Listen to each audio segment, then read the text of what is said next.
début de nuit sur l'Atlantique Nord, sur le côté où le flotteur est assez endommagé. Mais quand ça va vite, ça passe assez bien. Finalement, faut pas avoir peur d'aller vite. Voilà. C'est un peu toujours pareil. C'est comme un peu en moto. Plus vous allez vite et plus ça passe. Si vous avez le malheur de ralentir, ça passe plus du tout. Atlantique Nord, on atteint enfin cette zone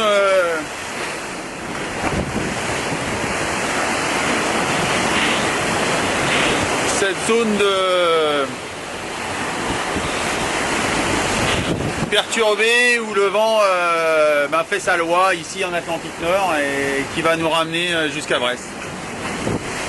Cette zone tant désirée qui n'est pas venue nous chercher à l'équateur et qui nous a fait perdre tout espoir de battre leur corps.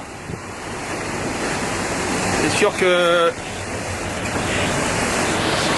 ce serait arrivé un tout petit peu plus tôt, ça aurait été idéal.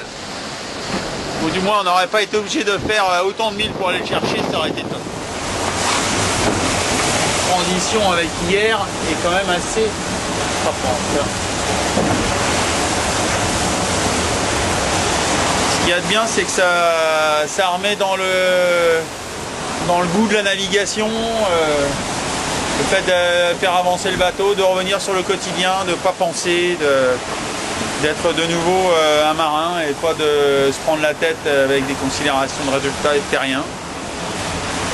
Ce fait que finalement j'ai presque du plaisir ce soir avec ce coucher de soleil, avec de renouer avec cet Atlantique Nord que j'aime tant, qui est un peu mon jardin et mon terrain de jeu de toute l'année et qui m'a boudé cette année. Voilà.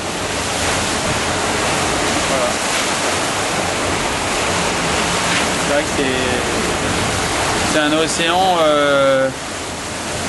qu'on traverse plusieurs fois par an et qui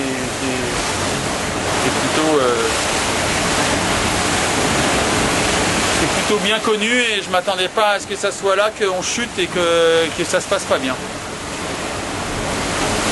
Une grosse désillusion et grosse amertume par rapport à cette transition entre l'hémisphère nord et l'hémisphère sud. Encore une fois, je m'attendais pas à ce que ça se joue là. Et en fait, ce record, il se joue à chaque instant.